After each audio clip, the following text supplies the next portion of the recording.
just keep shining, just keep moving forward, and just believe in yourself. I think the more you believe in yourself, the more your passion comes out, and I think that's a drive for other people, and it's also a way to show other people just keep shining.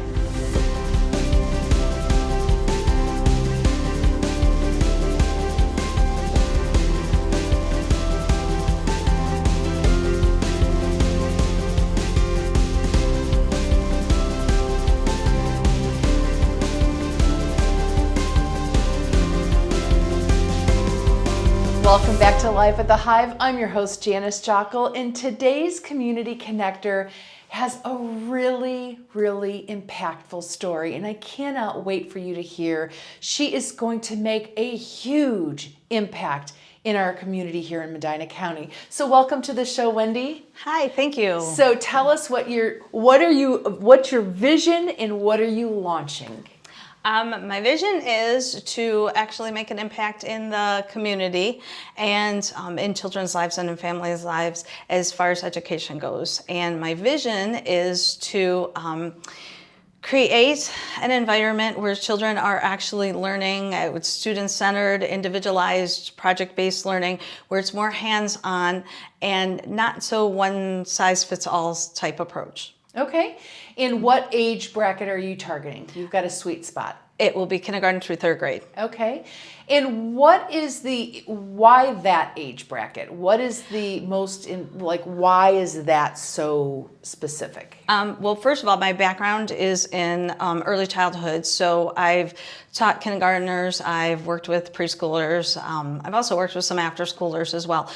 But I think that for that age group, it's because it's the starting point. It's their educational journey starting. And so I think that it's very important that they start with a good foundation, whether they continue on with the hands-on learning, but I think it's a good foundation to start with. So tell us a little bit about what hands-on learning looks like. So a kiddo comes to your classroom, and so what would be a day in the third grade life in your school? Basically, well, it is faith-based. So basically the beginning would be to have like a gathering, like a circle time type situation. And then there would be, I also want to pull in mindfulness and yoga. So we would start the day with that. And then we would kind of break off. There will be goal setting for each child and their family to decide on what goals need to be, whether it's literacy, whether it's math, whether it's a science goal, but they're very individualized. And then project-based learning is basically a project that is real-world learning. So it's all hands-on. So basically it could be, they could look at something like in the environment of sea turtles and why if sea turtles are becoming extinct, why are they and what can we do to try to solve that problem? So a lot of it is problem solving.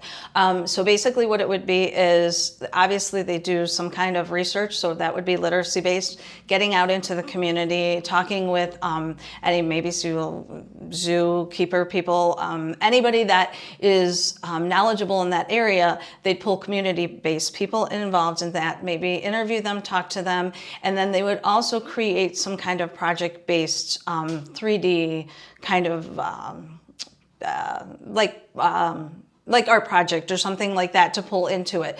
So basically it's hands-on in getting out into the real world and trying to solve problems, but it's also very individualized for the children where they're not sitting there.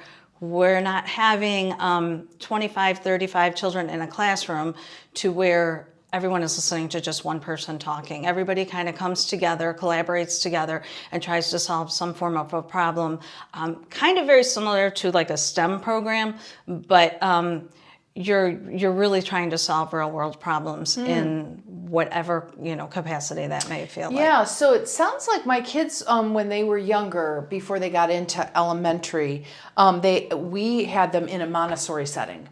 And so there's some pros and cons to that. I'm not saying that I'm a pro after having both my kids gone through the program. I'm not an advocate of that just because of some of the struggles that my kids had in a transition. But it sounds like that's not, so the learning is different in that environment and then that methodology compared to what you're actually going to do Correct. is really hands-on, roll up your sleeves and really allow them to think through things. You know, it's funny because kids nowadays, you know, my passion is young adults, and one of the things that I always equip them with is really being able to put the phone down and think, right? Yeah, it is so easy to pick up the phone and say, Right. Google, Siri, what's this answer? And not have to think through that critical thinking, because when they graduate high school and they have to navigate this thing called the world and what adulting means and all of that, it's what does that look like? And to be able to have that problem solving skill we discount young kids, right? And they need, when they have those skill sets ingrained in them in such a young age, wow. Now, is micro learning a new technique, or It's not new. It's actually in the homeschool realm. And what happened was, I guess it was around before COVID. I did not know that. Okay. But when COVID happens, that's when the homeschool families got together and they started forming this, but it wasn't called microschool at that point. Ohio right now is not one of the states that is real big into it, which is another part of my vision, is to start sharing that goal and showing how because they're smaller sizes, so you don't have as many children in your, you know, in a classroom.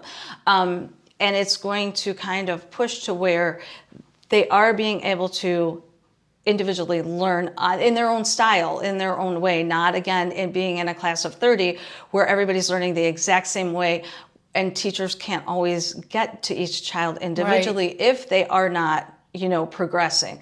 The other thing with this piece too is it's very entrepreneurial. So part of my program is going to have a kidpreneurial type base to it, to where they can either we'll attend vendor events, we will come out into the community. That will be for more of the third graders, but where that will also start teaching them some life skills as far as with money, you know, even business aspects, but mainly some of the life skills I think will also be able to be brought into this as well. So do you, so when is your vision of launching? My vision right now is planning for fall, which is the end of August of 24, when it will follow the Medina School district calendar. So we will open in fall. And at this moment, I am planning a fundraiser with Bunker Hill Golf Course for a golf outing and gala dinner event, which is on April 20th, 2024. There is a website for that. That's www.birdease.com/World of Wonder. World of Wonder Learning Academy is the name of my microschool as well. Okay, good. And so you're launching in fall, but you don't have a location yet? Not yet. We are in the process of looking. It will definitely be in Medina.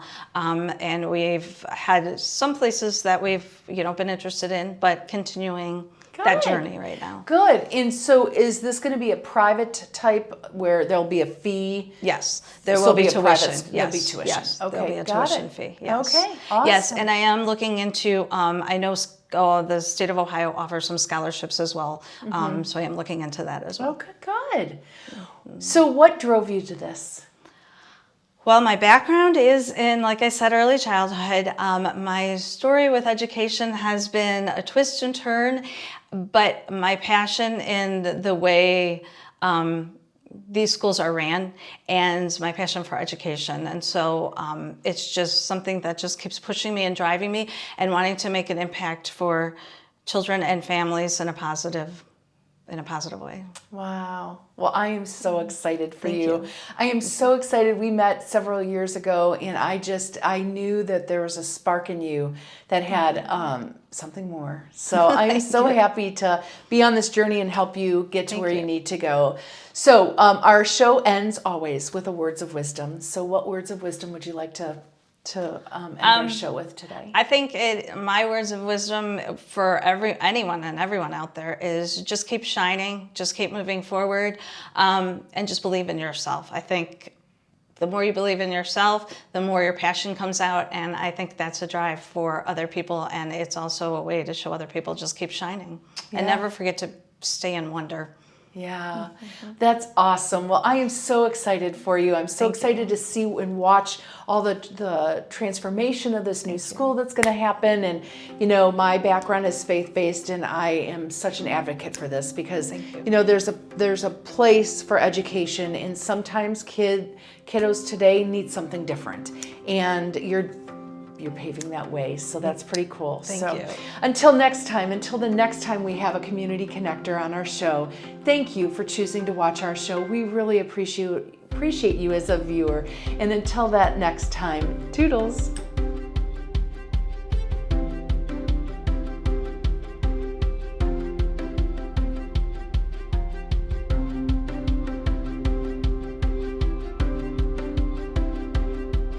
Armstrong is proud to support the community and local businesses. As an Armstrong Business Solutions customer, the team at the BizHive supports their community through Armstrong's high-speed internet connection and reliable service. Watch Armstrong Neighborhood Channel on Channel 100 or visit Armstrong Neighborhood Channel on YouTube.